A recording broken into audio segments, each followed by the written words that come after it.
तुम्हें अजाब देके क्या करेगा अगर तुम शुक्रिया अदा करो। मगर होता यह है जब अल्लाह नवाजता है, जब तक कुछ नहीं होता है ना तो बेटा लिए तस्बीह बैठा रहता है पहली शर्त में, भांजता रहता और फिर कभी ऐसे देखता आसमान का जिब्रील पैगाम कब लेके आएगा।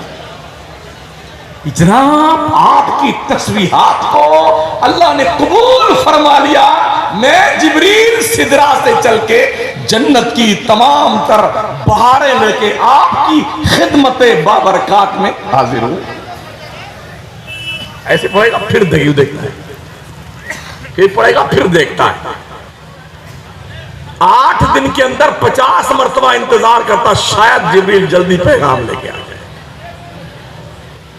मगर ऐसा होता नहीं साथी। अगर अल्लाह कुछ नवाज दे बंदे को ना तो फिर आदमी अपनी औकात भूल जाता है। वो भूल जाता है कि मैं कभी गरीब था, मैं कभी नादार था, मैं कभी मुफलिस था, कमजोर था। ये भूल जाता है इंसान, इसलिए कि भुलक्कड़ ज्यादा है इंसान, बहुत जल्दी भूलता है। हमने देखा है जब बंबई से कमा के लौटते हैं लोग तो शान लौटते, हाँ ऐसा खुला वाला भी करते से मौन हो ना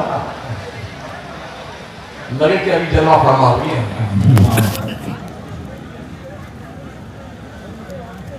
बंदे अपनी औकात मत भूल,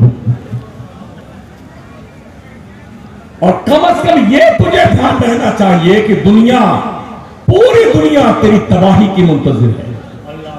पूरी दुनिया, तुम किसी को अपना हमदर्द मत समझो। बेशक अगर तुमने अल्लाह के हुदूद की पामाली की है तो दुनिया की कोई ताकत तुम्हें अजाब इलाही से बचा नहीं सकती। अल्लाह के नबी इरशाद फरमाता है, जो बंदा फजर की नमाज छोड़ देता है अल्लाह की हिफाजत से बाहर निकल जाता है। ओ पचमा खजूर गांवा के लोगों, कुछ सोचो, कुछ गौर करो, कुछ फिक्र करो। ऐसा ना तुम्हारी आने वाली नस्लें तुमको मतून करती रहे, मेरा बाप किसी काम का नहीं था, उसने मुझे कुछ सिखाया नहीं, कुछ पढ़ाया नहीं, कोई तहजीब नहीं दी, शाइस्तगी का दर्स नहीं दिया। ऐसा ना, दुनिया की सारी कौमें अपने नौजवान नस्ल की हिफाजत के लिए तमाम तर तदाबीर को बरूए कार लाती हैं, बेशक मेहनत करती हैं, औलाद पैदा करके छोड़ नहीं देती हैं ये कहीं भी मुंह मारती फिरे, नहीं, उनकी निगरानी करती। कब खाना देना है, कब पानी देना है, कब इन्हें स्कूल भेजना है, कब सुलाना ही नहीं, कब जगाना है। इस मामले में हम बहुत पीछे थे, हम मुसलमान। कब हमारा लड़का घर पे आता है पता नहीं, कब सोता है पता नहीं, कब जागता है पता नहीं, और अगर जान भी जाए ना तो ना अम्मा पूछती है बेटे से, ना अब्बा पूछते हैं, चाहे 12 बजे दिन में सो के उठे, चाहे 4 बजे सो के उठे। ये कंडीशन है हमारी। तो जिस कौम को अपने मुस्तकबिल के नस्ल के तहफ़्फ़ुज़ के लिए कोई सोच मुस्बत ना हो जिस कौम के पास, उस कौम की भविष्य की नस्लें तबाही और बर्बादी के डगर पे चल निकलती हैं। बेशक बेशक बेशक बचाओ अपनी नस्लों को शराब, जुए, सट्टे, बदनिगाही, अय्याशी, फुहाशी, बेहयाई से। ये वो चीजें हैं तो इंसान को मफलूज और अपाहिज बना देती है। बेशक अपाहिज बना देती है।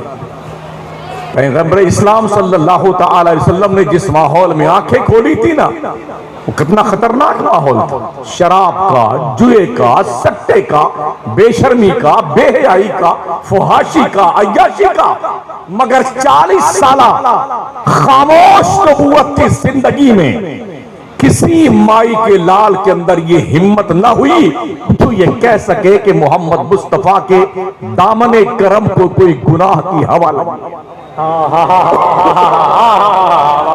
नारे तकबीर, नारे रिसालत। जब 40 साल की उम्र शरीफ में अल्लाह के पैगंबर ने नबूवत का ऐलान फरमाया तो लोगों ने पूछा था दलील क्या है कि आप नबी हैं। मेरे आका ने फरमाया फकत लबिस्तु फीकुम उमरम मिन क़ब्ली अफला ताक़िलून। ओ मक्के के लोगों, मेरी 40 साल की जिंदगी तुम्हारे बीच गुजरी है, तुम बताओ क्या किसी गैर नबी की जिंदगी ऐसी हो सकती है? सुभान अल्लाह, सुभान अल्लाह, सुभान अल्लाह। तुम बताओ। नबूवत के दलील के तौर पे जो चीज नबी पेश करता है उसे मोजज़ा कहा जाता है। हमारे पैगंबर ने अपने नबूवत की दलील में अपने 40 साल की उम्र पेश किया है। गोया मुस्तफा ने यह फरमाया मक्का के लोगों, मेरी 40 साल की जिंदगी का एक एक पल मोजज़ा है। सुभान अल्लाह, सुभान अल्लाह। यही वजह है कि मक्का के लोगों ने मेरे मुस्तफा को काहिन तो कहा, जादूगर कहा, शायर कहा, मजनू कहा, दीवाना कहा। किसी माई के लाल के अंदर ये हिम्मत ना हुई जो ये कह दे मोहम्मद कैरेक्टर लूज है। माज़अल्लाह। किसी की जुर्रत ना हुई कि ये इल्जाम लगा सके। कुछ दोस्तों ने एक बार मेरे आका सल्लल्लाहु तआला अलैहि वसल्लम के उन फमानी शबाब के जमाने में जबरदस्ती पकड़ लिया और गोद में उठा के ले गए नाच गाने की महफिल में। मेरे आका फरमाते जैसे मैं वहां पहुंचा तो अल्लाह की तरफ से मुझे ऐसी गलबा, नींद का गलबा मेरे ऊपर हुआ कि मैं रात भर वहां सोता रहा, मुझे पता ही नहीं चला हो क्या आया। अल्लाह ने इस तरह हिफाजत की अपने महबूब के कैरेक्टर की। सुभान अल्लाह, सुभान अल्लाह।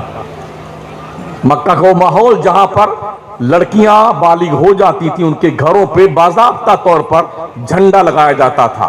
जहां पेशावर लोग रहा करते थे उनके घरों पे झंडे लगते थे।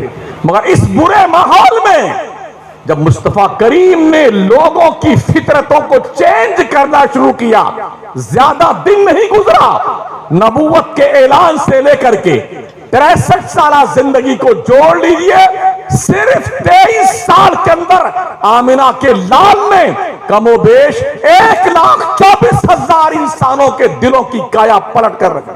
सुभान अल्लाह, सुभान अल्लाह। ये हसीन किरदार था आमिना के लाल का। आप जानते हैं अगर बचपन में हमारे नबी अपने माँ के शिकम अक़दस में थे जब ही वालिद का इंतकाल हो गया। पैदा हुए 6 साल की उम्र हुई, माँ का इंतकाल हो गया। 8 साल के हुए दादा का इंतकाल हो गया। सारे साए उठा लिए गए।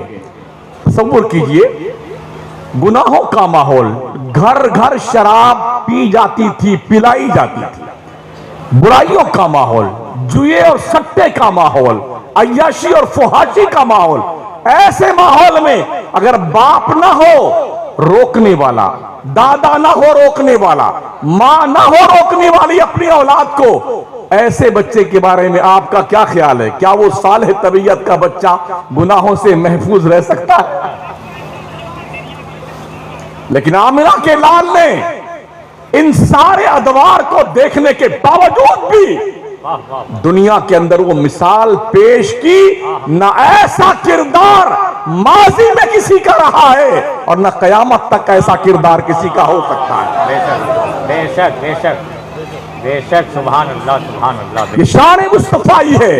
और उम्मते मोहम्मदिया के लोगों, आप कहा सिर्फ जलसा कर लेना कमाल नहीं है। बेशक। जो बताया जाए उस पे अमल कब करेंगे ये तो मुझे बता दीजिए आप। जिंदाबाद, जिंदाबाद। सुभान अल्लाह। वाह वाह वाह। जो समझाया जाए उस पे आपका शऊर बालिग कब होगा कि इसे एक्सेप्ट किया जाए। क्या बात। वरना इतनी दूर से हमें आने का क्या मतलब हमारे। जी जी ये जो दृश्य आप देख रहे हैं, क्या ये सिर्फ तफरीह तबाह के लिए है? जी नहीं। नहीं। जलसों पे पैसे लाखों रुपए खर्च होते हैं, फिर हमारी कौम के लोग अपनी इस्लाह क्यों नहीं करते हैं? हमारा नौजवान बुराइयों के दलदल से निकल करके नेकियों के माहौल में क्यों नहीं आता है? हमारी माएं बहनें और हमारी बच्चियां अपने मुआशरे में जो बेपर्दगी के साथ बाजारों और चौराहों पे घूमती हैं, उन्हें खातूने जन्नत के पाकीज़ा किरदार का एहसास क्यों नहीं होता है? क्या बात है, क्या बात है, क्या बात हमारे बुजुर्गों के अंदर वो दमदार कैफियत क्यों नहीं पैदा होती है कि जिनका साया उनकी औलादों पर रहमत का बादल बन करके पड़े? क्या किसी कयामत के मुंतज़िर आप हैं? ऐसे माहौल में जहां कुफ्र का माहौल था, शिर्क का माहौल था, बेशर्मी का माहौल था, बुत पूजे जाते थे, सट्टे लगाए जाते थे, अय्याशियां की जाती थी, अल्लाह का पहला पैगाम पढ़ने पढ़ाने का आया। होना तो ये चाहिए था, माहौल कुफ्र का था, इबादत इलाही का फरमान पहले आता, शिर्क का था, वहदानियत रब का पैगाम आता, जुए और सट्टे का था, उससे बचने का पैगाम आता, बुतों के सामने सर झुकाने का था, खुदा के सामने सर झुकाने का पैगाम आता। लेकिन अजीब कंडीशन है, पढ़ने का हुक्म उस मोहम्मद अरबी को दिया जा रहा है जो उम्मी है, उम्मी। इकरा, मुस्तफा पढ़िए। सुभान अल्लाह।